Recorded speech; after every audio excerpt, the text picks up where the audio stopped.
boys and girls, welcome back to Writer's Workshop. This is Miss Voss, and today for Writer's Workshop we are going to start off by reading a story. Since we are learning how to be real authors and writing our own stories, today I'm going to read to you the book Night of the Veggie Monster. Night of the Veggie Monster by George McClements. Night of the Veggie Monster.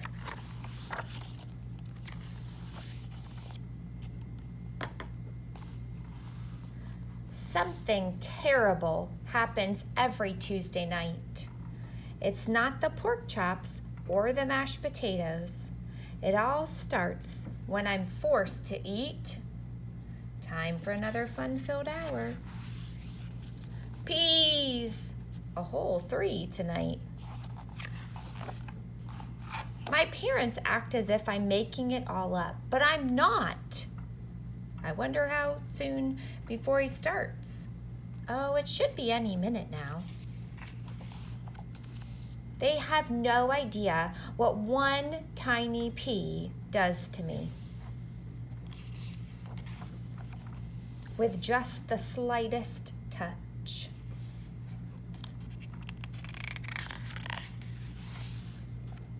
It begins. And we're off. My fingers become all wiggly. I knew it would start with the fingers. As the pea rests in my mouth, my eyes begin to water. My toes twist and curl up in my shoes. That's a new one. I squirm in my seat. I try to keep control, but the pea is too strong. I start to transform into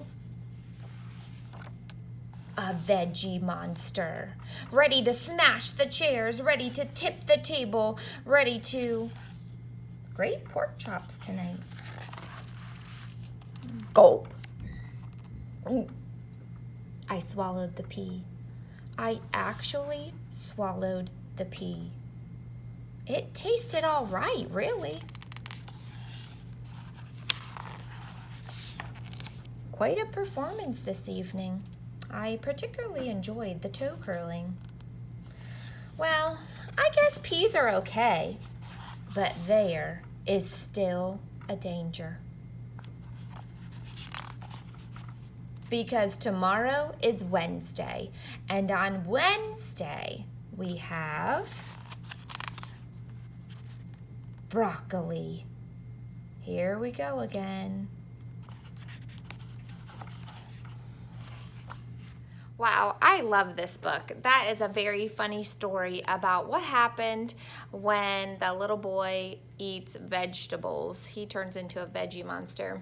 Well, I know that I am having fun writing with you guys, telling about things that have happened to me. I hope you guys are having fun too. Let's get back to it. Hey boys and girls, for writing workshop today, you will need your brainstorming chart that we made a couple weeks ago, where you wrote down your different ideas of the things that have happened to you. You will also need your journal. So remember, your journal has space at the top for your picture and then lines below for writing. So today we will be using 3 pages of our journal because we are going to make another 3-page story. So here I have my 3 pages for my journal. So pause the video and go get your brainstorming chart and your journal. Okay, boys and girls, go ahead and get out your brainstorming chart. So the last time I chose that I wanted to write about us getting our new cat. So this time I have circled Ella pulled me down. So I'm going to write a story about the time that my dog Ella pulled me down. Now, boys and girls, I want you to circle the what you want to write your story about, but keep in mind, make sure it's something that you can tell me a lot about. You have to know a lot of details about it. So go ahead and pick the one that you want to write now. Here's our chart on how to write a story. So here are all the steps that good writers go through when they're writing a story. So step 1 says think. Think of something that happened to you. So we already did that. That was what we did on our brainstorming chart. And we've already chosen what we want to write about. All right, now we're ready to plan. So step 2 says touch the pages and tell the story. So that's what we're going to do next. But let me keep running through the different steps. So step 3, so after you have told the story, you sketch what happens on each page. Remember, that means to draw with pencil your story on each page. Then step 4, you go back to the first page and you write what happened on each page.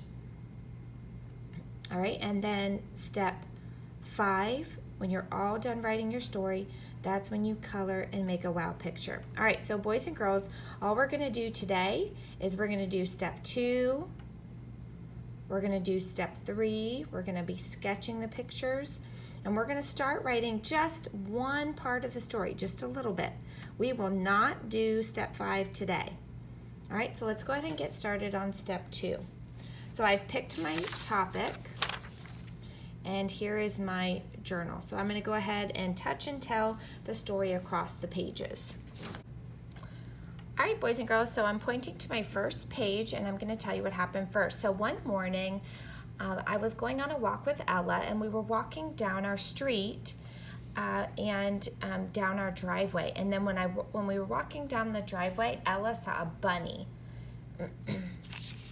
Okay, then I'm gonna turn the pages and then I'm gonna use that transition word. And then Ella took off running. She pulled my hand so hard that I ran across the grass and the grass was wet and I slid on the grass and I fell down and scraped my arm. Okay, and then at the end of the story, I got Ella back inside and I put a cold cloth on my arm and then it felt better. All right, pause the video and I want you to touch and tell your story across the 3 pages. Okay, so let's go back to our chart and take a look at what we're doing next. So we've thought of an idea, we've planned our story, and we've told it across the pages. All right, now we're on step 3. We're gonna sketch what happened on each page. Okay, boys and girls, I've finished my sketches, so now I'm gonna go back and make sure that my story is labeled, and I'm going to show you how you can make speech bubbles. So just like in the story, Night of the Veggie Monster, let me get this story out. You remember how George McClements added speech bubbles? So this is a way to bring your story to life and make it like it's a real book that you would check out at the library, is to make your characters and your story talk. So I'm gonna add some speech bubbles into my picture, okay? So what's something that I might say on this page when I fell down? Maybe I might say, ah. So I'm going to write ah with an exclamation point.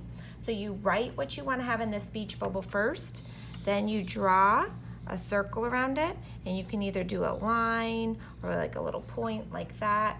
So that's saying that I am saying this. So I'm saying ah, and then over here, Ella is saying rough, rough, rough.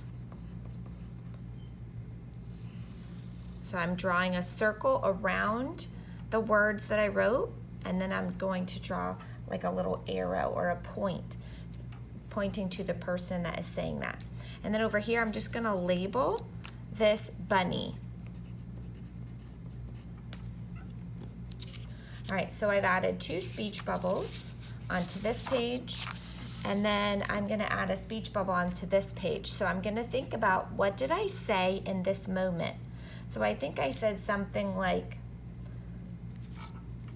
that feels better.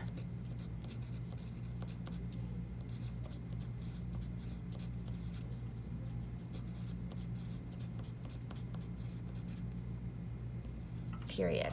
That feels better. So these are the words that I'm actually saying. So I'm going to draw a circle around it and then make a point towards me. That feels better. And then over here for Ella, so I know that Ella can't talk besides barking, but I'm gonna do a thought bubble. and I'm gonna pretend that Ella is thinking something. I'm gonna pretend that she's thinking, I'm sorry. Even though I know that dogs can't talk, I think it'd be funny to add this into the story where she's sitting and looking at me and it's almost like she's thinking, I'm sorry. All right, boys and girls, now I want you to sketch your story across 3 pages, and I would really like to see at least one speech bubble in your pictures. Go ahead and start that now. Boys and girls, we are now on step 4, so you just finished sketching your 3 pictures across the 3 pages, and you added a speech bubble and labels, and now we're ready to write. So I have finished writing the first page of my story. Remember, we're only going to write the beginning, just the first page of the story. And I wrote, one morning, I went for a walk with Ella. We got back to the house.